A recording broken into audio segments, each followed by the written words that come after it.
Hello and welcome to this episode of How Would You Run That? A Dungeons & Dragons podcast and ideas factory with me, Lucas Tomlinson. And me, Jake Canner. In this podcast, we'll be discussing some aspect of Dungeons & Dragons. An encounter, location, trap, puzzle, NPC, PC, god, magic item, or really anything that can exist in the world of Dungeons & Dragons. Importantly, we'll then be asking each other the question, how would you run that? At the end of each episode, one of us will reveal the topic for next week's episode to the other and ask, how would you run that? Giving us each a week to research, plan, and prepare how we would run said thing. Today's episode is on a cursed item. Lucas, how would you run that?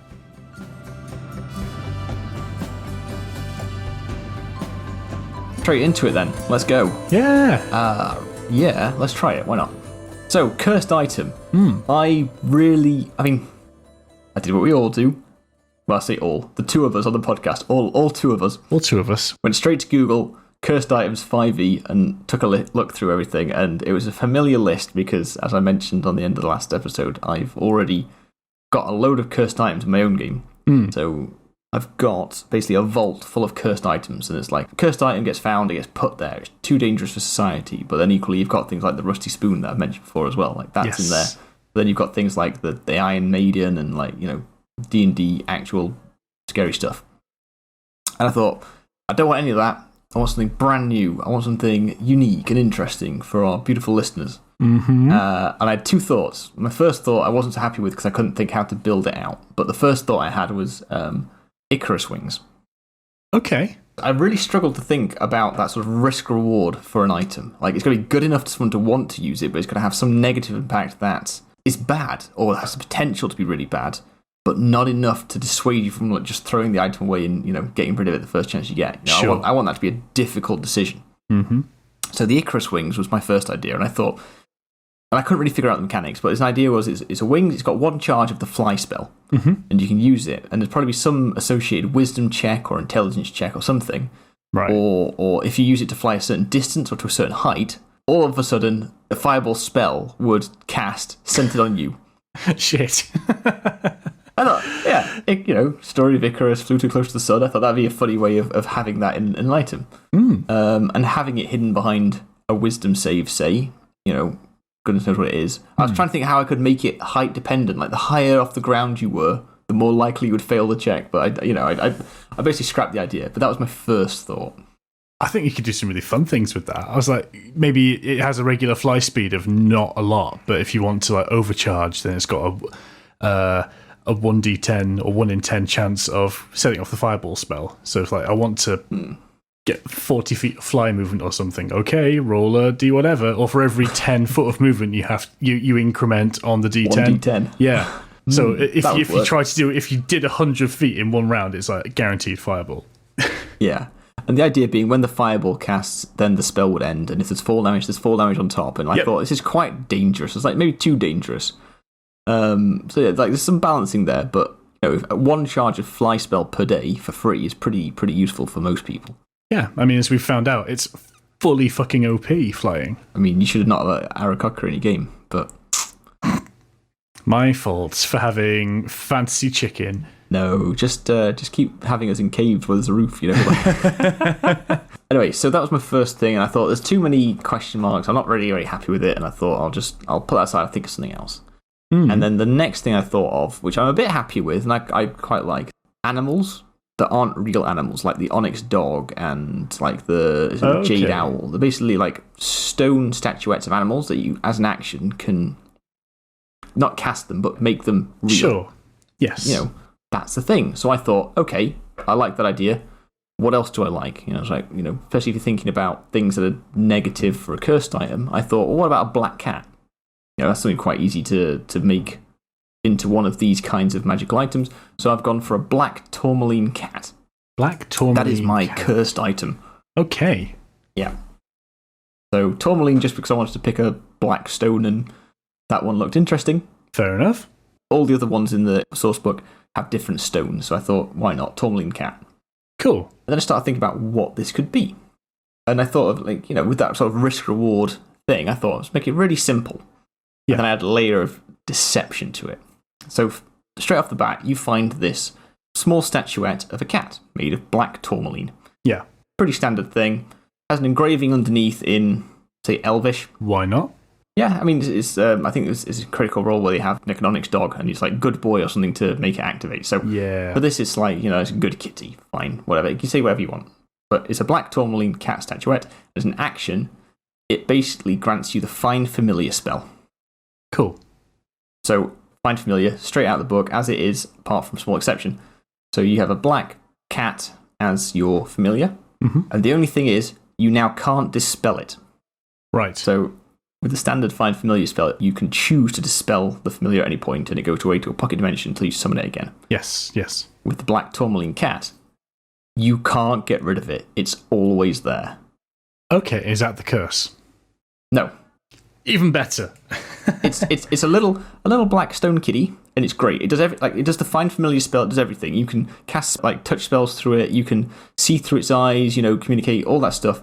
Like, it's a regular Find Familiar. Right. But I wanted to make it unlucky. And the way I thought to do that, and this is where the deception comes in, because I'm thinking, don't tell the players. You know the feat lucky? I do. And how it's pretty cool and pretty OP. The lucky feat being 3 d20s you can reroll per long rest. Yeah. You're choosing. So I thought, give them anti-luck, give them bad luck, by giving you, the DM, then 3 rerolls against the party that you don't tell them about. But only when the familiar's out, I suppose. Well, you can't dismiss it. Of course, so it's just there. It's just about. So as soon as they activate it, they are then cursed with this cat, which gives them the benefits of a regular Find Familiar. Yeah. Like a regular familiar, but equally makes the party unlucky. And you can, as a DM, use that, whenever during the day you want to. Maybe it's an unfortunate attack roll. Maybe it's a skill check, like a perception check. And then the misfortune happens against the party. Depending on the activity, I would think then, whatever they're up to, you would describe it in such a way that it's really bad. I'd start dropping in like it's very unfortunate that, this just so happened to happen. Right. Or like the attack misses, but while dodging away, you slip and they come across with another attack and catch you. So like the way I'd describe it would be to make them feel like they're being unfortunate, rather than telling them straight up, oh, I get to roll twice. Yes. Okay. I think that's really cool. Yeah, you turn the lucky feat on its head entirely. It's literally the unlucky feat. Yes. Which is nice because it's not completely prescribed. Like, you've got the opportunity to choose to use it or to not use it for either thematic or balancing moments or something. You can choose to make a player fail. You can choose to roll, make them roll again, or I don't know how you're going to do this, like literally at the table. But I like that it's you can drop it in whenever. It's not whenever you do this that happens. Therefore, cause always equals effect. There's a random nature or pseudo random nature to it, which is cool. You get to deploy whenever you want. Yeah. So if you think it's a DM, like how often you roll a dice through a regular adventuring day, and it's a lot. If 3 of those things have the chance to go into the party, that's significant. Yeah, very, very cool. Okay, so that's a really cool place to start. First, then, I'm interested in physically, like mechanically at the table. How do you do this? Are you, DM, basically rolling with advantage against their skill check when it's a contested thing? Or are you going to, like a portent die or something, are you going to roll while they roll and tell them that they have to take the lower? Or are you just going to override their number when it comes through? No, so I would use it for the DM's rolls. So for their rolls, there's they don't know, basically. It's all behind the screen. Say I am the guard and I'm doing a perception check to see if I can find them. Yeah. I roll. I don't roll very well. It's like, well, I'm going to give myself another chance at this. Maybe they're just unlucky this time. And you roll again. And, it's not definite that it's going to happen. It's more likely to go wrong for the party. So it's not set, it's not fixed. And it's giving you, the DM, the extra dice. That's smart. I was worried that you'd have to do something by... Okay, let's say they're doing a Thieves' Tools check to open the door, and the DC is set because it's a door. You've chosen what the DC is. It's not like it's a contest or anything, and they roll a 19, and you're like, that is above the DC. They open the door. It would seem a little shady to roll your dice as well and say, for some reason, your roll is actually a 13. It's not good enough. Or especially if you told them the number, that would be shit. But this way, it's almost like despite the party's best efforts, literally best efforts, however they do things, the world has machinated against them, or the circumstances have not gone their way, rather than they have arbitrarily fucked up. Exactly. Good. And I don't think this is something that you would bring out in the first round of combat to make it more like someone's going to hit someone. I think this is something as a DM, you keep those for more opportune moments, to raise the stakes. Yeah, a bit more nuance in a persuasion or a social encounter, or like their insight versus your deception to they're a bit more clued to you. But then again, try and think of how I could describe that as a way like you're trying to deceive him, by telling him that somebody else said that you can come into this party. Well, I know that other person. They wouldn't say this. It's like, how could they know them? They just do, because the world is against you now. Would you ever use it for anything other than a check? And by which I mean to maybe increase damage on a roll, like a reroll of some damage against a party member, or something where there is an opportunity for things to go wrong. I think I'm taking your idea of a check, a deception insight contest there. Sure, you get to roll against their insight, and that would tell them that they failed the deception, but would you ever worsen the consequences as a result, rather than just say they see through your lie? Would you they see through your lie, and unfortunately you happen to mention his sister's name in that moment, or whatever name they choose that happens to be the name of their mother, and so they're particularly offended? Would you ever double down on the oops? I guess it depends on what the potential consequence of that check could be anyway. If it's just like a regular encounter and, it's get in or it's get refused from the door, then I don't think I would up the stakes for the sake of upping the stakes. It's just, even with your good check, well, I got to roll twice and so I was able to beat you. So that's the consequence. It's just stacking things against the party a bit more so they're a bit less efficient, I guess. Sure. Less successful. That's cool, because I think when you put the prompt of cursed item, your minds are going to be drawn to something that takes over your brain, or I think it's a bottomless pit. You can go pretty deep in a bottomless pit, hence the name. But in terms of curses, you can make a really, really bad curse, and you can just keep adding down things. And as you say, at some point, the risk reward is just it's not worth it. Whereas this seems like it's a low level annoyance, but equally it's going to have some real in-game impact. Yeah, and again, I think I would keep it to myself. This isn't something I would share with the party so they're aware of it. As far as they're concerned, they've got a cool stone cat that follows them around, does all the familiar stuff for them, and they can use that, and that's an advantage. I know as the DM, this black cat is actually really unlucky for them, and is undoing some of their hard work. And they can't get rid of it, so they're stuck with it. Or I don't know, until I get bored and decide to bin it out. Okay, direction then from those statements. There are two things I wanted to get into, and I'll forget about the second, as ever I do. But the first, you've made a cool item. It's in your world. At the moment, only you, the DM, knows about it. Because as far as they're concerned, they've got a cool cat. They don't know that it's working against them. Would you feel a level of dissatisfaction that there is something happening that they don't know, that the players aren't having shared with them? I can see what you mean. If it's just for you and no one else, then yeah, that's tough. I think I would build in some way of them finding out about it eventually. Like the descriptions of the bad luck always seem to involve the cat distracting or tripping. Or that would be very smart. Just dropping that in a little bit, as you go to take a step back to avoid the blow, your foot bumps into a hard stone feline object. Yes. And you can't quite, and then the blow strikes you.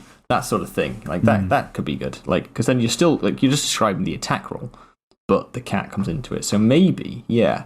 And I don't know if I'd do that every time from the beginning. A little bit more and a little bit more and a little bit more, yeah, to sort of give them that idea. But I guess, as with any magic item, if you identify it, or if you find someone who is an expert in magic items and can identify things for you, they would maybe be able to tell you that typically these objects are associated with poor fortune.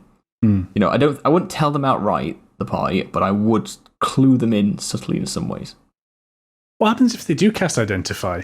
I always get a little confused. Well, not so much confused, but I feel like Identify is the literal, I will tell you everything, I will spill my secrets spell. And when you've made a cool item, especially if it's a homebrew one, you want everyone to know what it can do so everyone can tell you how cool you are as a DM for making such a cool thing. maybe I'm assuming too much, but I'm assuming that my party would pick it up, look at it, and try and discern something from it without burning a spell first. And in doing so, they'd probably see the Elvish writing underneath, because I'm going to have Elvish as not too exotic a language in my Smart. They read it aloud in Elvish, and then, it springs to life. And by that point, it's too late already. Right. That's your route through. I think you've got a good plan in doing that. You've got to make that assumption that they're not going to cast Identify the first opportunity they get, and that the curiosity will kill the cat. Will get the better of them in that moment. And sure, they turn it over, they see some writing, they say the writing, bam, spell happens. No opportunity to get involved. Yeah. I think if you wait till you had a short rest and you have a character with Identify, then basically ritual casting is free and they will do that. And then I've just grabbed the wording just to be sure.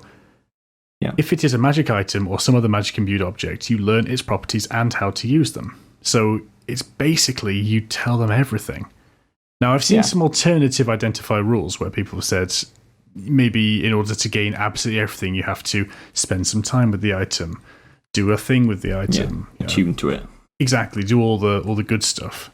But Identify really is just the what this Wikipedia. Yeah, and if they did that, I think I would tell them, this is a magical item. If you speak the Elvish words on the base of it, it will come to life. In doing so, I don't think I'd tell them like 3d20 different per day, but I'd say, it'll bring you misfortune. Like, this is what you can discern from it. Sure. Well, let's take it a step further. I've Googled not just 5e Identify spell, which is what you would do quickly if you weren't sure, and it would tell you learn everything. If you Google 5e Identify spell cursed item, we should probably point out that Identify doesn't necessarily identify a cursed item. In fact, most will fail to. That's good to know, I guess. That's like a good public service announcement. This is in the Dungeon Master's Guide, probably on page 139. Most methods of identifying items, including the Identify spell, fail to reveal such a curse, although lore might hint at it. A curse should surprise the item's user when the curse's effects are revealed, which is exactly the point we were getting at. It's like, this magical cat, you speak the words and you get a cat. It is known that black cats are typically unlucky, lol, lol, lol, if you want to. Yes. But that's not part of the magical effect, so that's good. I mean, this has already been captured and worth reiterating then. And I would probably bundle up that small morsel of, black cats are typically a sign of misfortune in the whole, this is what a familiar does, and just, describe it. And typically it can be any animal, but in this case it's going to be a cat, because that's the form of it. And black cats are usually associated with misfortune. But you can do all the things that a normal find familiar would do. And I just drop it in like that, just in the middle of some other description. So it seems not like a big deal. But then, I guess over time, if you're dropping in those descriptions where the black cat is directly causing the problem in the way you described it and flavoured it, then they might clock on. Which again, subtle. And they ask, is it causing misfortune? Are you making us unlucky? And you say, you don't know. And that's, I like that. That'll work. One thing I like to do with magic items, especially homebrew ones, is when I give out a description to someone, or if we use Legend Keeper for our game and I track some special items in there, I like to give them flavor text as if they were a Pokemon card or a weapon in Destiny or something, where they've got something that is like lore-based and sort of related, but equally doesn't tell you anything mechanically. It's just like that's where you sit in the world sort of statement. I'm completely on board with that, from Destiny. I would do it exactly like that. I would I'd tell them if they said I cast Identify, I would give them out loud the mechanism. This gives you a charge of the Find Familiar spell. It's a thing. Speak the words. Do whatever. But when I give them the webpage or whatever, I would have that sort of thing in there. That little bit of extra lore. It's like typically associated with misfortune. What a stroke of luck you've managed to come across this cat figurine or something like that. So there's that constant bit of text reminder, and that will really slap home once the penny drops. Fuck, it's been here the whole time. Yeah, love that reveal. Yeah, that's what I'm thinking. The longer that goes on before you have that twist, it's like the big reveal. The big bad guy is not the guy you thought it was. Yes, yeah. The longer I know that, and the players sort of maybe suspect it but don't know, that gives it more power and weight when you actually deliver that blow. Yeah. Can you kill it? Yes. So it's made of stone. It is not indestructible. So I'm going to say, it has AC of 14, natural armor, and 5 hit points. It's nothing special. Yep. If it is destroyed, it just turns up again. A recurring villain. It's not a villain. It's a very good familiar. It's just unlucky. Oh, and then every time you found it again, I'd just update the card. What a stroke of luck that this has crossed your path once again. That's it. Keeps crossing your path. Like a good black cat. You know, like you turn around sometimes and there's just a cat there. Just chilling. That's it. Well, that happened like up to 9 times. I suppose. Yeah. Let's give it that way. It's finite. It's not just going to keep coming back forever and be part of your campaign forever. It has 9 lives. And after the 9th life, it's gone. Yeah. Curse dispels itself. Magic weakens. Would the curses or would the misfortune ramp up in intensity, or would it just be arbitrary throughout your campaign? I suppose the stakes tend to get higher through a campaign anyway, so a bad decision's a bad decision, isn't it? But yeah, exactly. It's going to make a big difference if the bandit gets an extra chance to attack you or if the dragon does. But I think I'd keep it the consistent level of like disadvantage, effectively, because, again, I want this to be sort of like, I want it to be a balanced item in terms of the risk reward is not terrible. The party, if they find out about it, they might still decide, well, having a familiar is really useful for XYZ, so we're going to keep it. And damned be the consequences. And that's the sort of position I'd like them to be in, like having that difficult choice. I mean, I say that. The alternative is to kill it repeatedly until it doesn't come back anymore, but they don't know it's got 9 lives. No, it wouldn't be my first thought to try and kill the sentient rock that's just come into my life, you know? No. Oh, and it's very cute, and it's like late 90s, early 2000s sort of polygon, you know, it's like that sort of effect. It shines quite nicely in the, you know, it's not like a smooth cat. It's very intentionally looks like it's made of, it's been carved from stone. Yeah. And you turn around and it's like, wow, hello, kitty. Yeah. Has it got a name? Has it got a name? Hadn't thought of a name. Well, why would you? It's just a random cat, otherwise. It's on your party to name it. Yeah, well, I guess that's it. The party, if they've suddenly found that they've adopted an animal, they're going to jump at the chance to name it, aren't they? Definitely. And it's going to be called, like, Testicles or something, or some... Testicles? What kind of games do you play? Okay, it's going to be written Testicles, but it's pronounced Testicles. Like the legendary Greek hero. Sorry. Yep, that's fine. Testicles, yeah. I'm on board with that. But yeah, no, I don't think so. Like, I think naming like pets, and that's nice for the party, so I'd give them that. In fact, in my game, and this isn't giving too much away, there was a magical cat of sorts for a period.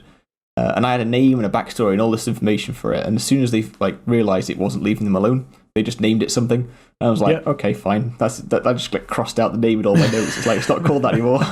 Find, replace. It doesn't work in notebooks. Yeah, my name sounds stupid now. I have some more questions about the cat. Lay it on me. Whose cat is it?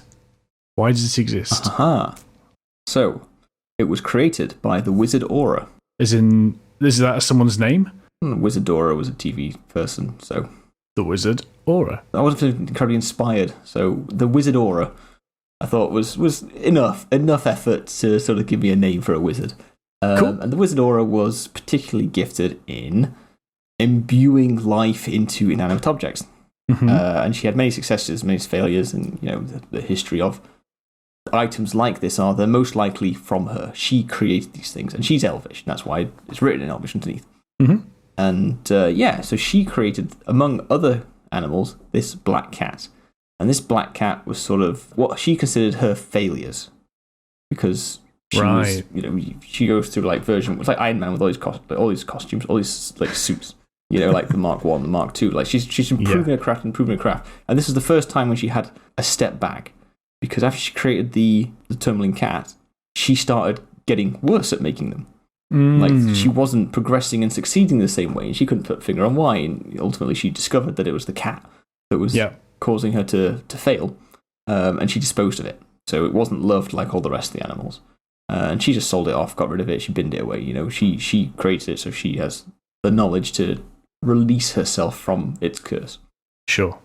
You know, and she went on to have great successes like the Onyx Dog, and you know the other more well-known items that exist in the world of Dungeons & Dragons.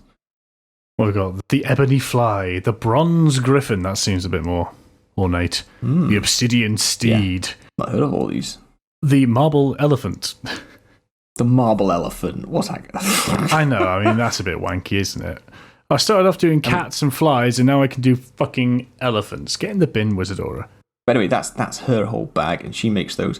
And I guess, should you really want to, she can exist in your fantasy world, and if you were to return to her while in possession of this cursed cat, then you'd maybe find out more about it from her.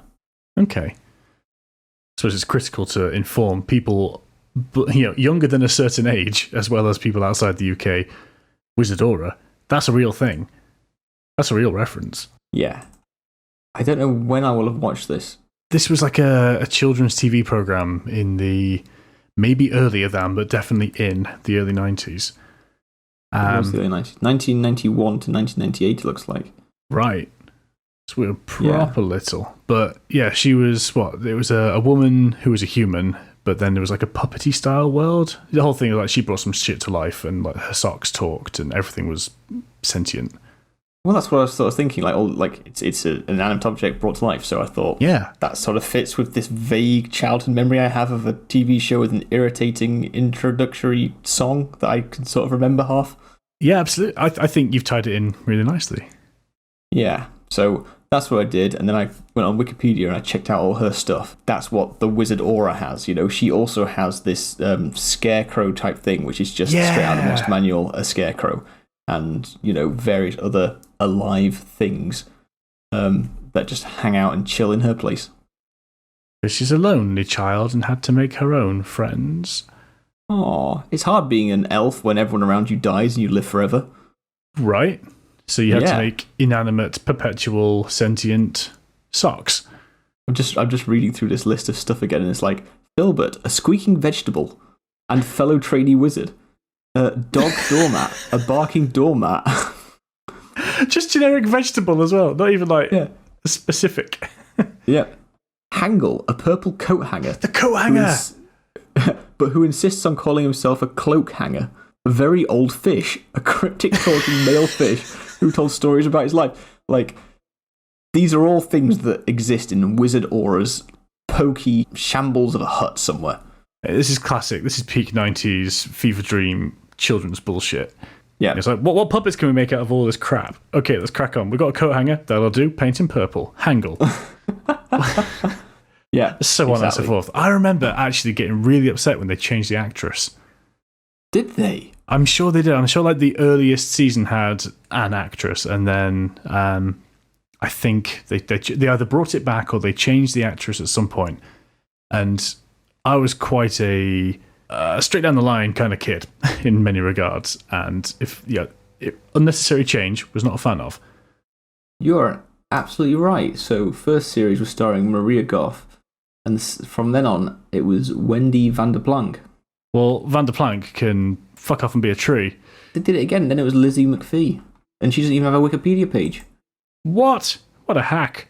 I mean, I hope she has a lovely career, but, Yeah, I mean, neither of these other two actresses have pictures on their Wikipedia pages, so... No. Anyway, it's not something you should go scouring the internet for necessarily, unless you're super into kid shows that are probably not terribly relevant anymore. But it was cool. We liked it. I liked it. I don't remember anything about it apart from the intro. Yeah. Like the whole, Wizardora... We adore her. Fuck knows what it was. It was one of those had an animated intro, and then it sort of faded into a really unpleasant transition from the animated Wizardora to the actual human one. It was quite weird. It was we didn't have CGI at that point, so it was camera trickery, and the way it faded was very 1970s Top of the Pops. Didn't like it. But weird memories you're bringing up here. This is. Again, I was lacking for inspiration, so I must have dug deep to the back of my mind to something that wasn't quite repressed enough and brought it forth. Oh, man. That came up just this week. Things that weren't quite repressed enough. Somebody made a comment on Facebook about, I think you saw this, about Sonic the Hedgehog. Yes. Not trusting, can't trust a hedgehog that's blue or something. I don't believe it's a real hedgehog. It's I know this one. We used to get the comic every week. We used to go down the paper shop. I used to love the Sonic comic. Get the Sonic comic, and we take it back to your house on Saturday morning and read it. And do we buy one between us, or do we get one? We used to alternate weeks. Did we? God, we were so cheap. More money for sweets. Absolutely. Yeah, that Oh, was fantastic. that was the sesh. It was like Friday night, sleep over at your house, and then in the morning, paper shop, Sonic comic. I was feeling old this week because we've been the football team. I didn't mention. I feel like I've talked about this like 7 times. I don't know if I talked about it with you. The football team that I used to play for at university, the departmental team, they're still going, and they've invited us back for a tournament. Yeah, you're doing the old boys thing. Yeah. So like, I'm feeling really old at the moment because of that. Like the realization that I played for this team first when some of these guys were like 9 years old, and that's disgusting. And I hate it, and I feel old, and I feel unfit, and I feel like, I can't let these whippersnappers beat me in football. So horrible. That's it. They've got absolutely every right to, and yet it feels like they shouldn't. Yeah, especially because I've not played football. Like, take me back to before Corona when I was playing regular. I'd win then, but not now. Past it, I've retired. Classic hardworking Lucas on the left wing. Wherever you let me play, I'll just the less defensive responsibility, the better. But whatever. But yeah, now I'm feeling even older thinking back to that. God, how long? Yeah, we were must 5, have been like 7 or 8 years old, and beyond. Yeah, we wouldn't be walking to the shop on our own at 5. Maybe we were. I don't know. I've got sort of half memories of a trip to Owen's store or Jeff's store, or was he called Owen, but it was called Jeff's, or other way around? He was called Jeff, but I think his name was Jeff Owen. So the shop was called Owen's, but it's Jeff's. Gotcha. I remember going there, and I remember going to the corner shop. It wasn't a corner shop; it was just a regular in a row shop, but just the paper shop, a corner shop. Yeah, and getting the Sonic comic from there. I've got half memories of this happening. Then playing Micro Machines. That's really not vivid, but it's pictures of I can remember one time that all happened. Yeah, slideshow style. Yeah, enough to sort of piece it together and think that really happened. Yeah. That's a strange thing. When you go back to places you've not been to in ages and stuff changes. I used to get that with Retford going back. The high street's always different. But now I'm getting it in places in Sheffield. I'll go to Broom Hill, and I used to walk through Broom Hill every day on the way to uni. And now I go back and it's what is this strange place? Yeah. Where am I? What time is it? Someone take me home. I'm cold. I get the same thing. It feels like the town shouldn't have changed because I walk down the streets and, these shops have no right changing. These pubs have no right closing down, becoming flats. I've got photos from the basement of this place. Why are you now someone's house? Yep, and in the way that we're sort of clinging on to the past, as is Wizardora, who is, trying to bring back all her dead friends as inanimate objects that are quirky and or colourful. Oh, there's another level to it. When she started out, it's not that she's such a gifted mage. Well, yeah, I think you're going the same place. It's like pseudo-necromancy. She's trapping the souls of those of her loved ones in these items. And that's why some have cursed and some have not, because they're not willing. Necromancy. Yeah. But maybe she doesn't realise it. Maybe she just thinks, I need to keep my friends around, and I've learned how to do this. I've trapped these essences of their spirit, and sometimes those souls were not willing to be trapped, and these ones have exhibited curse behaviours, but other ones are super up for hanging around on the material plane, and they're all godly swords of bullshit. I'm all about that, absolutely. So these are people she's known in life. Yeah. I mean, we've all known a coat hanger, haven't we? I mean, can you ever really know a coat hanger? I'm a cloak hanger? You've had me 10 years and you don't even know that I'm a cloak hanger? Jesus, come on. I've got one function apart from quipping, Yeah, okay, so let's say that then. And let's say, are we going to have it that it's how willing those people are to become the object she's putting them in, or is it how successful the ritual or procedure is? Ooh. Go either way. I was thinking something to like their personal alignment, so evil people become cursed items, but then how many Why would evil you bring people those back? Exactly, and do you hang out with many evil people? No, you tend to cut them out of your life if you come across them. So that seems far-fetched. But yeah, degree of either willingness or success. Or maybe it's a mixture of the two. Maybe someone could be very willing, but whatever, the stars aren't quite aligned properly for that certain thing because it's a very precise ritual she's doing. Then they could be really willing, but it goes wrong, and it goes badly wrong, and then it doesn't work out for that item, and it becomes cursed rather than a regular magical or sentient item. Yeah, It could even be like how fresh is the body? You know, if you know that someone's like long-term ill or something, like, okay, well, I can trap you in this tourmaline cat and like, let's do this. Alternatively, I was attacked by bears 3 weeks ago and the news has just reached Wizardora and she's like, I must go to your corpse immediately and try and save what I can. And what you end up with like half the personality of some woodsman or something. Ooh, I'm liking this more and more. So I'm getting like real thick Victor Freeze vibes here, where he just where he wouldn't let his wife go, and that's his sole purpose is to try and attain wealth or technology or whatever it is that bloody Victor Freeze does with his deathly ice powers to bring his wife back. I think it's mostly puns. Maybe it's the same for Aura, right? Maybe, you know, she could do this. This is a thing she did, and then someone close to her died, and she wouldn't let it go. And she overreached in trying to get this person to life. Maybe they, you know, went to battle and their remains were brought back or something, so the time from the death was too much. And because of the distance which she had to pull their soul back from whatever plane it went to, like the River Styx or something, like because she really overstretched, that's what caused it to be cursed. So the cat is all lovely and friendly and nice and, you know, was very willing, but it's brought misfortune back with it. So I'm just looking for a school of magic that things like animate objects or animate stuff comes from, because that sounds like a place. Yeah, it is. So that's like the place you might start. You might be an enchantress or something where like I can take items and animate them or make them do things and stuff. But then this is like the trigger event. It's like, well, what if I can imbue them with the soul of somebody and also animate them? So it's like they've got their essence, but all their limingness is due to the enchantment rather than the power of the person's soul in this. So it's like trapping the consciousness inside a mech, like a little robot. Yeah. I mean, you can see the sort of flashback montage of developing that skill where first it's a dead bird into a little paper plane, you know, or something like.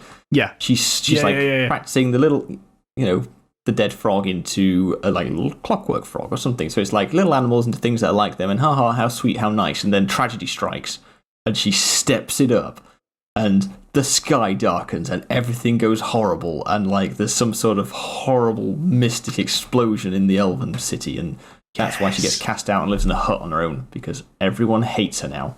Proper Dr. Frankenstein bullshit. Yeah, I've had to build you this body out of bits that I know. Like, you were a carpenter, so I've accidentally murdered one, and I got you his hands, so you could have carpenter's hands. Like, we could really overstep this descent into madness and make a villain out of this.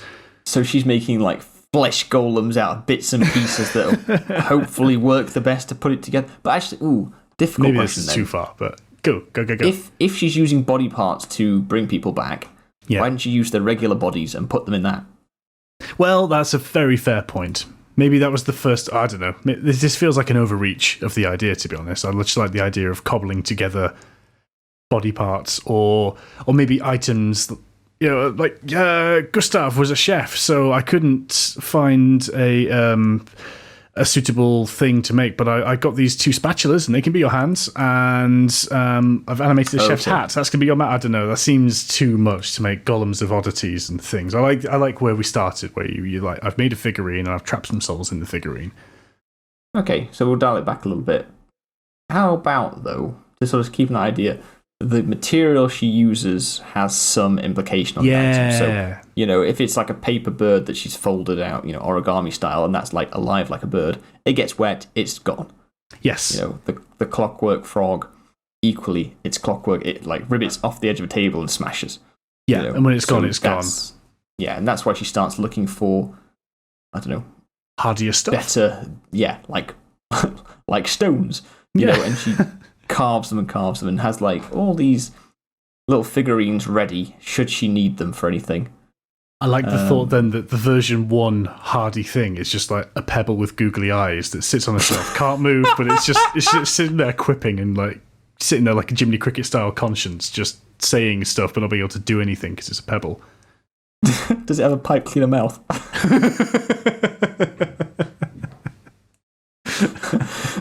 End me, please. It's a folded paperclip that wants to help you with your office documents. I've been trapped in Windows 95. Oh, gosh. But yeah, this is her whole bag, and this is why she's got all these things. And okay, so if that's the case, who was the Black Cat? If we've said it's someone significant to her, is it as easy as saying, her old flame, it's her lover, and he went off to battle and he died, and she was just, that was the sort of the moment for her where she just cracked and started taking this, I don't know, I don't want to call it a hobby. It's like she's at home just tinkering away with her statues. Well, yeah, enchanting bullshit. And it's like, I'm going to start embedding you with souls because that's limitless magic. They won't stop. Yeah. Yeah, okie doke. So she does that. So lover dies, brings remains back. She's heartbroken and she snaps and she decides, I can bring him back. Of course I can. Yeah. You'll be by my side for eternity. Yeah. And yeah, it works. He's in the cat, but then she gets kicked out of Elven City. The cat brings her a great deal of misfortune. And it's heartbreaking for Aura when she finds out that this is what's causing all her bad luck, and she has to get rid of it. Yeah. So with a teary eye, she sells off this cat because it acts like a cat, it doesn't act like a person. So it's not like she grows apart from it. Might this be the first and only time she's done it with a soul, which is why it's cursed rather than just a regular enchanted thing that she normally would make enchanted shit for kids or enchanted minor items of ornaments, the sort of thing you'd have in your house to bring you good luck, and it's just like low-level enchanty things, and like she's massively overstepped her abilities by trapping the soul of someone very important in this tourmaline cat. So it's not like there's loads of them in the world, it's just like, this is the one time I tried it and it was awful, it's cursed, it's bad luck, it's bad juju. Could do. I think, though, the way I'm picturing it would be she's basically like a hag, she's a magical person that lives close to society, that she can get stuff occasionally when she has to, but she's still an outcast. But people seek her out for stuff if they need things. So okay. I wouldn't make her a full-blown hag, because hags are like inherently evil. She's not evil, she's just a bit detached. Yeah, she's hagging. She's hagging about. Yeah, maybe she'll become a hag one day, grow up and evolve into hag school. But for now, it's just a case of she never did it again for herself. Yeah. She couldn't bring that sort of misery, and she sort of lives in this, always looking back sort of way that how things went so wrong. But other people might seek her out to do something similar, and then she'll, warn them. It comes at a great price, all this blah blah. You know what it's like. Mm-hmm. And then she'll do it for them, and then they have the same thing. They get what they think they want, but ultimately it's worse than just having to say goodbye to someone. Yeah, it ties into lots of stories of resurrection or bringing back the dead when you shouldn't do. There's lots of stories that have evolved, or old wives' tales, fairy tales, the sort of thing where it's like, you should not be messing with the dead, let them be dead, and if you try and bring them back, it's always, I'm thinking even Harry Potter has the resurrection stones towards the end. It's like, it's not real, it's just like a half. You can't cheat death is like the moral of the story in all of these cases. Unless you have a time turner. Unless you have a time turner, exactly. In which case, that bird can fly again, Fucking Buckbeak. Of all the characters, why did you say Buckbeak? And why did you never use that item again? There are a few glaring inconsistencies in what I generally love as a world, but do not necessarily love as a string of stories. I mean, I do and I don't. I've got issues, but I love them. I don't know if I could ever read Harry Potter again. I feel like it's one of those things, when you were a kid, it was great, because it was new. But to read it again with an older, cold, cynical heart, I don't think it'd stand up to it in the same way. I think I haven't read them in a long while, but I used to listen to the audiobook, read by Stephen Fry. Firstly, glorious. I mean, mostly for his silky voice, but that was my commute distraction. And I thoroughly enjoyed it every single time. I've done it more than once, where I'd sort of listened to them, and I enjoyed it every single time. I don't feel as though I got quite the same out of it because I wasn't focusing too much on the words, if that makes sense, because I was also driving or whatever. It was just like the music in the background. It was, it's Stephen Fry, or I'd fall asleep to it. But no, I still love it. I rewatch the films occasionally, and I'd read them again, and I'll read them to my kids. That's that sort of thing. I'm looking forward to having excuses, because I do think they're good. Fair enough. Whereas now, on your commute, you listen to your own voice when you're repeating this podcast over and over again. Yeah, exclusively. How would you run that? I don't listen to the podcast, I just listen to the extras on repeat. It's the extras. You got your secret stash of bits that no one else gets to hear. Okay, so back to the wizard aura and this cat. What do you think the party about want to know? Once they've learned that it is a cursed critter, they may decide to want to discover its origins. Mm-hmm. So, would there be a DM mechanism in place to allow that? How might they find out? It's not like it's got a name tag, necessarily. Yeah. If found, please return to Wizard Aura, the Forest, Exandria. That's it. I think there would be some sort of known forest or wooded area somewhere nearby, and that's where Aura lives. Mm-hmm. So, yeah, it would just be a case of, if you ask around, someone over the age of 10 might be able to tell you. So when you find the cat, no matter where in your campaign you drop it in, whenever you find the cat, that's the area that it's from, and there is something nearby. Yeah, sure. Like You've triggered the event. Yeah, because she's trying to get rid of it, so maybe she got rid of it a while ago, and now, as the One Ring always, goes where it wants to go, the cat is returning the direction it wants to go to, through the misfortune of its owners. So, how's about party have generated the cat by speaking the words. Because you've got to bind it to the party, it's their familiar. So let's say it's gone to the party. Yep. It is a familiar of one of the party members. It can't go. It is commandable. It is usable, all that sort of thing. But maybe at night, it will disturb their sleep with dreams of where it wants to go. So it's got its own plan, or it's got its own, I want to get to this place. It might just show you visions of a forest or a particular kind of house or something, just to plant the seed that this cat wants to go there.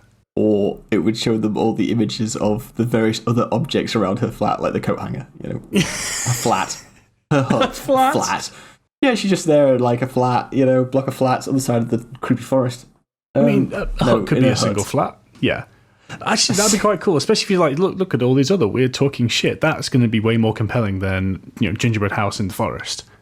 Although, to be honest, gingerbread house in the forest, why not? Yeah, you could. You could definitely give them dreams to explain stuff, and that's a really easy way of giving party information that they can't seem to find other ways.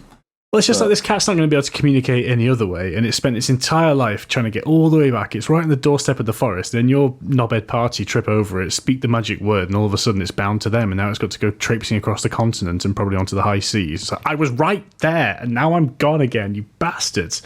Yeah, you're absolutely right. That is definitely something that could happen.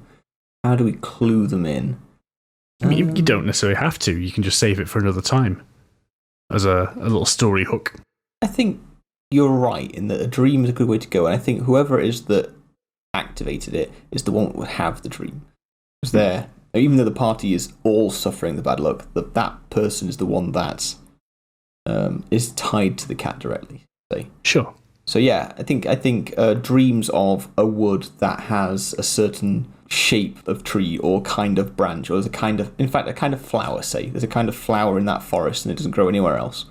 So when they dream about this forest and stuff, they describe the regular trees and the undergrowth, and like it's a starry sky above the canopy, and there's these pink flowers with whatever shape, like star-shaped petals. That on its own isn't enough to tell them where it is, but if they were to start asking people in town where those flowers come from, or maybe they see these flowers somewhere, like, where did you get them from? Oh, you get them from creepy old wood. Yeah. To sort of clue them in, like, oh, something about the cat is something to do with that wood. What's in the wood? Not a lot. A witch lives there somewhere. Oh, a witch and a black cat.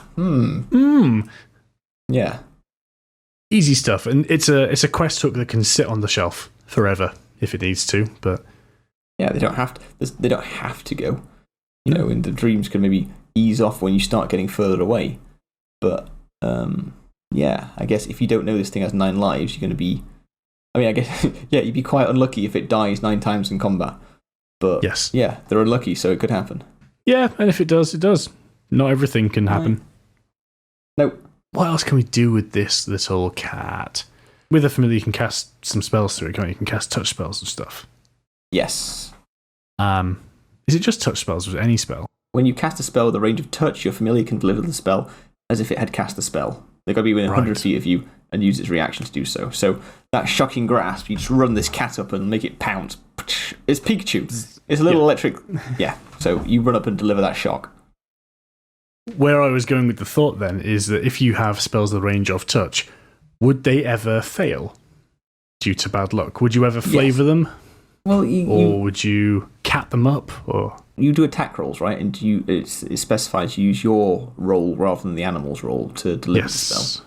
Yes. So no, I think I'd still keep the unlucky dice on my side for things that happen against the party rather than trying to diminish the actions of the player. Sure, that's fair enough. Yeah, like you said before, you don't want to drag the party down. You want to build up the enemy. Yeah, and I don't want to clue them in too much. Yeah. I'm not going to do it with that fucking cat again every single time it misses. The cat is cursed. Get in the dice jail.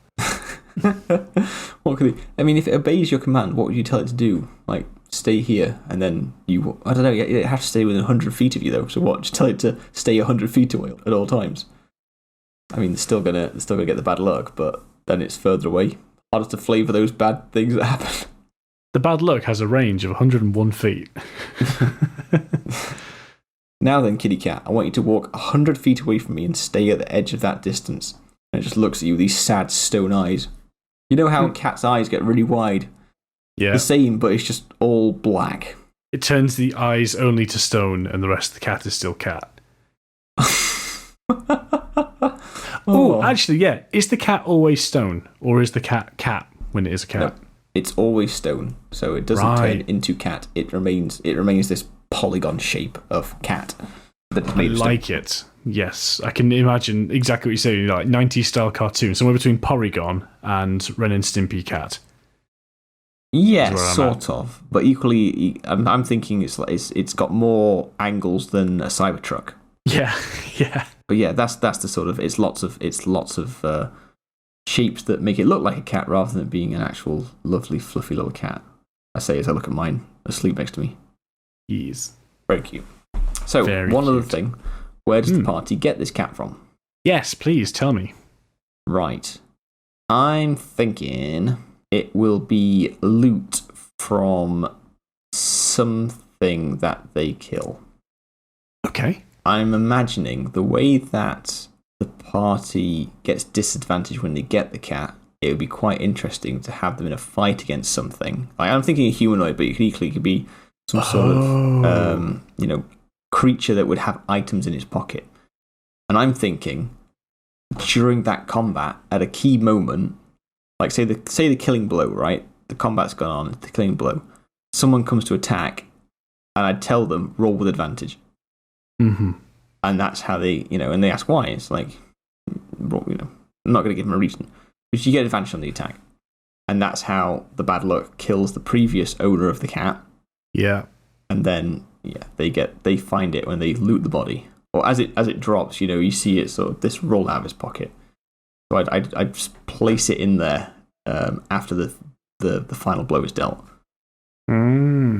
I like that. You just give me an idea to make the cat even more sinister. Go on. We've talked before about how your cat, Moppy, brings you items of trash, garbage, rubbish, stuff from the world. Yes, I love it. She's a little eco cat, and she loves bringing home leaves, rubbish, plastic, disposable face masks, disposable gloves, the little bits of plastic that you would stick in a plant. Anything that she perceives as huntable, she brings it home, and she's so proud. Yeah. What if our little stone cat was doing the same, except it was farming souls? So it's drawing people to these woods to bring them to their demise. Yeah, just over the course of time, just bad luck, bad luck, bad luck. Oh, you're dead. Shame. Nom, nom, nom, nom, Okay. nom. Cats will eat your face when you're dead, so, Oh, that's sad to think about. Okay, so it's just bring people misfortune and they die because whatever happens, their misfortune. I keep saying misfortune. They're so unlucky they die a lot. Then someone else comes in possession of it. It's like the One Ring in that sense. Everyone that gets possession of it kills off. Yes. Okay, and then what happens to that person when they die? Well, I don't know. I haven't really formed the idea out. I was just thinking that the cat could just be soul farm, or trying to get more life and bring it back to Wizardora to put in more things. Or I don't know, maybe this is like version 1 soul collector. I don't know. Okay. You had a little glimmer of thought then. What were you thinking? Yeah, no, so that makes Wizard Aura quite sinister. It does. But I'm thinking back to this idea of her former lover who died. His soul had, travelled the River Styx. It's on its way to the Nine Hells. And she sort of reached in, grabbed it out, and pulled it back. And in doing so, she's taken a soul from somewhere where things want all the souls to be. So, so that the horrible retribution doesn't come back to her from the Nine Hells, she has made a deal, effectively, with some low-ranking devil that she will, basically, through this item being cursed, it's going to bring more to them. Maybe, the fact that this whole thing has gone wrong and this creature is very unlucky. I'm trying to find the way to connect the misfortune or the misadventure from being a companion of the Tourmaline cat with the soul going to hell, but it goes to hell anyway, so... Okay, what if it was more innocent than that? What if Wizardora has nothing to do with any demons? She's not inherently evil or bad. She's just done this thing out of grief. But by taking the soul from the boat upon the River Styx, it's almost like an unwritten. It's like, okay, have that soul, but this is now a cursed soul, and whatever you're doing with it will then bear some curse and will start claiming souls on the material plane. So just because she's put it in the Tourmaline cat means that that's what's made it unlucky. It is the curse that's been put on it from the, okay, you've took me from the death, but fine. And so when things die, maybe they fast track down to the Nine Hells, or they go somewhere else. But I think you should keep Wizardora out of it. Yeah. Is she aware of it? I don't know. Maybe it's beyond her. She's not a necromancer, is she? She's an enchanter. No, fair enough. I just wondered if it's something she knows about this thing that, because that's, like, even though it's now just a cat and it's unlucky and it's funneling souls into the Nine Hells, it was once the essence of someone very dear to her, so I don't know how detached she feels from it now, but I would say that that's really sad for her if she were to know that. Like, fuck, look at all. I think she's blind to it. I think she's completely blind to it. Like, as far as she's concerned, she's done the thing. It's sad, but she's got the soul of her lover, and she's put it in this cat, and it's alive, and it's doing stuff, and she can telepathically talk to it when it's her familiar. But that's it. It can't talk back to her. It can't communicate. It's just around, and it doesn't leave. So it's like, okay, maybe they're still up for this, but she's got absolutely no idea that this cat is going out and bringing bad luck to other people. So she doesn't try and get rid of it, then? Are we saying... someone steals it from her, and that's how it gets into circulation? Is the end goal for the party to reunite her with it, and in that way break the curse themselves? Break the curse, finally. Well, save themselves of the curse, Yeah. I don't know which way it should be. Because if she tries to get rid of it, that's the realisation of, you can't cheat death, I shouldn't have done this, but I can't bring myself to destroy you, so I'm going to send you out into the world. Tourmaline cat. And Tomlinson Cat's trying to get back to Wizardora for literally no reason, but it just is. Yeah. That's its tether. Maybe we should make a decision. I think we should try and keep her as innocent as possible and as tragic, but not evil. Okay. Well, in that case, she succeeds in the ritual, and she gets this cat to animate, and it's not what she expects, but she's happy, and she's expelled from Elf City because she's doing naughty things that they don't really like and shouldn't be done, and it's unnatural. So, yeah, and things get worse for her, and she suffers the bad luck, but she doesn't realise it. She thinks that, the things that are happening are a consequence of her actions. And then ultimately, the Tourmaline cat, among some other items that also find their way into the world, are stolen from her, go into circulation, and the Tourmaline cat wants to return to her because, former lovers, wants to be there. So, let's do it that way. So Wizard Aura is completely separate from that. It's the theft of this item that, kills the thief, and then the person that finds it, and the person that finds it, it's in circulation for a long time. Yeah. Until the party stumble across it in the pocket of whatever it is they kill that has it. And then, you've got a cool cat, and they get unlucky without knowing it. Sure. But it's quite convenient that your party are superhuman adventurers, which is why it doesn't just immediately kill them with bad luck. And whereas a regular commoner would, take full damage falling asleep and die, then at least your party are going to just like have slightly worse luck in regular situations. And what's the HP of a commoner again? I forget. It's like 4, 5 or something. Honestly, they couldn't jump down a flight. I mean, could I jump down a flight of stairs? I'd live. I wouldn't die. They'd be straight on death saving. I guess they would be on death saving throws. They'd have a 50-50 chance of surviving. All right, commoners aren't. Oh, gosh. Now I'm thinking about all kinds of ideas of what could we do with commoners to see their limits of like regular. Oh, no, that's a dark hole. It's a game that a friend of mine was talking about running. I don't know if he ever did it, but literally like day in the life of the commoner, and they were trying to put the regular checks on things that they would do. I think I might have mentioned this before. I think the idea of doing some cooking, dex check to see if you set yourself on fire or not, and then go for a day's work in the field and take a point of exhaustion. What does that do to you? That ruins your checks, and then. But I mean, yeah, great, fantastic. But what's the DC going to be on setting yourself on fire while cooking? What happens if a commoner gets a natural 20? They get the best possible outcome in the situation, which is probably just breakfast. I mean, that's a line in itself. They get the possible outcome, best possible outcome, which is probably just breakfast. But beautiful. Oh. Does Wizardora want it back? Yes, it's been stolen from her, and she is incredibly happy when she gets it back. And let's even say that as a reward, she wants to give you something else, like something useful, like an actual onyx dog, which would benefit the party, and they still get something similar to what they've got without, they're not losing out on that animal companion, they're gaining a different one. Sure. And that one's just got the regular soul of a dog in it. Regular soul, regular dog, in a dog, little Monopoly dog, and it's happy. Exactly. So they're not getting the googly eye pebble. No. Unless they really want it. No, I could never part with Peter. Nice. Yeah. Peter's like, end me. Oh, God, imagine being reincarnated as an inanimate pebble. The fucking rock. Eyes. Do you reckon the eyes are actually what he sees out of? Or are they just like decorative eyes and he has no like sensors? He's got nothing. Oh, God, horrible. What a terrible existence. But he can cast Mage Hand. Oh, what? So he just picks himself up and flings himself around? Oh, I like it. He skims himself. Skims himself? Like, well, there's no ending him. He'll do it himself. Just carries himself up Mount Doom, chucks himself into the fire. Drown me! You're a fucking rock. Shit. Scoops himself out of the water again. At that point, he's no worse than like Thing from the Addams Family, just like a walking hand, except this one can talk. Thing has like unlimited charisma, though. He's a cool guy. Yeah. Cool hand. Cool hand. Was Thing a right hand or a left hand?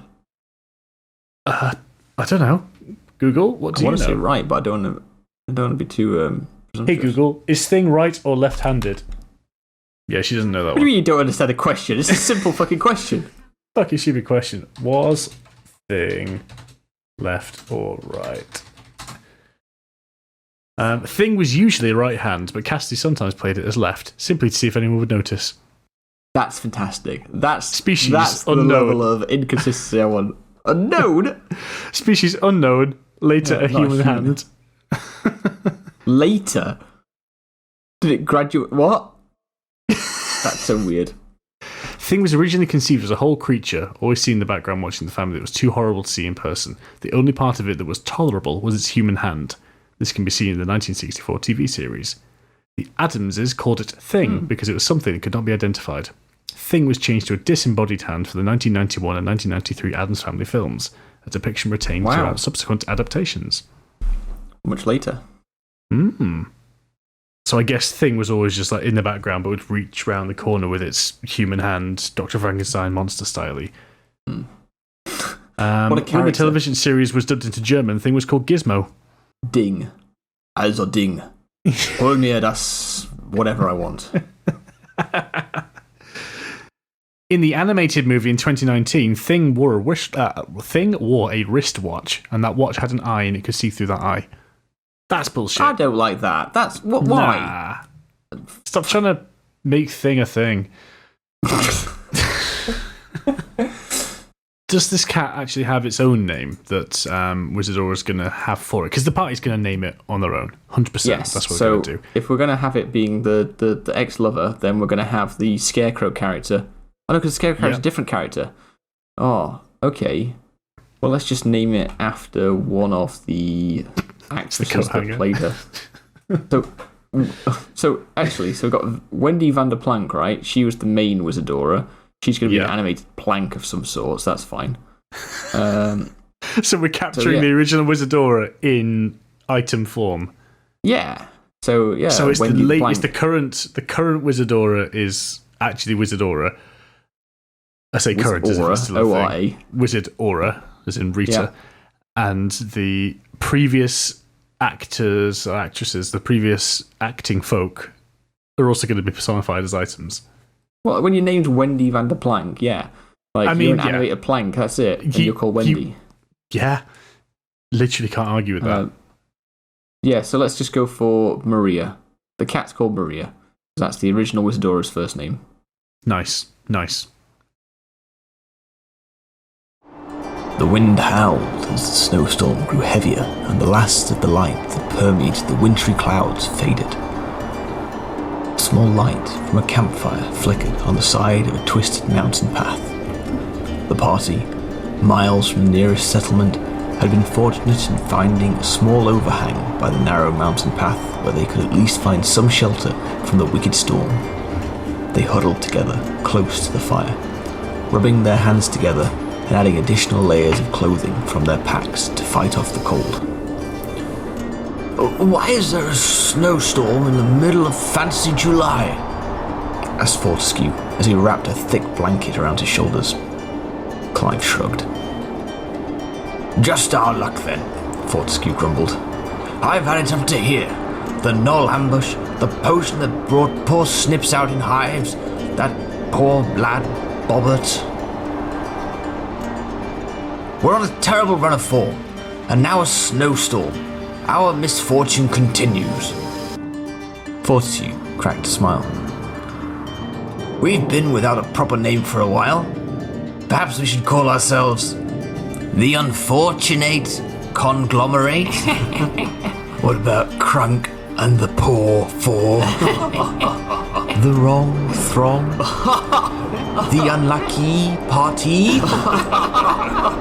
Very good, yes.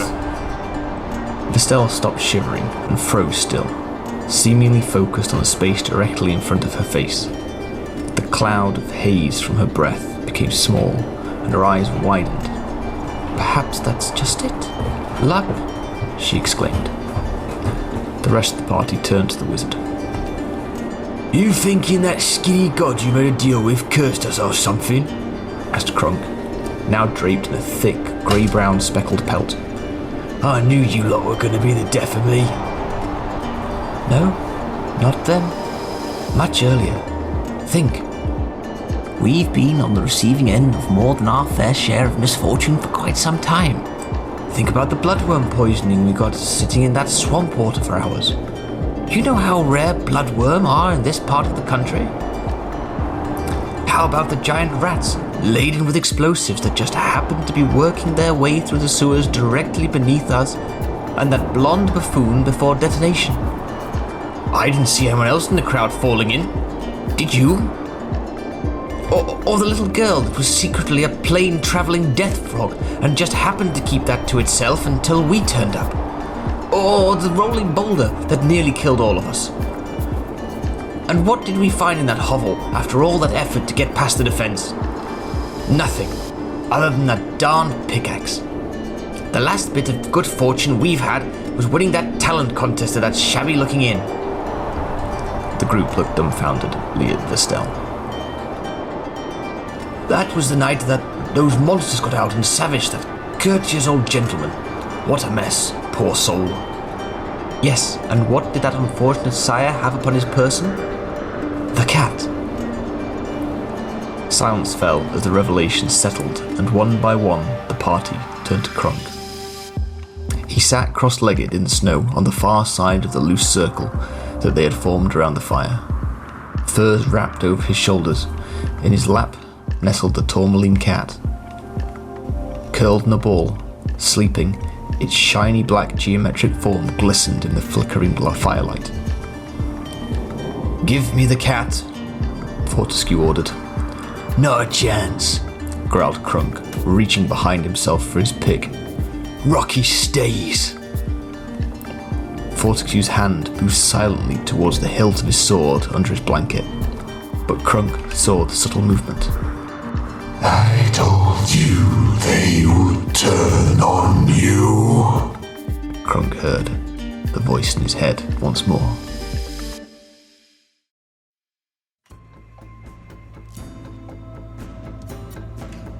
Dunzo. Cool. Dunzo. Very good, very good. Let me consult the list. Oh, shit. Shit. Jake, for next week, tell me, an abandoned abattoir. How would you run that? Okay. Thanks again for joining us for another episode of our D&D podcast, How Would You Run That?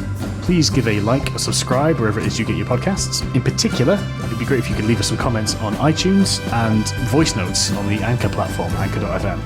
Spread the word, and we'll speak to you again next week. Thanks everyone, catch you later.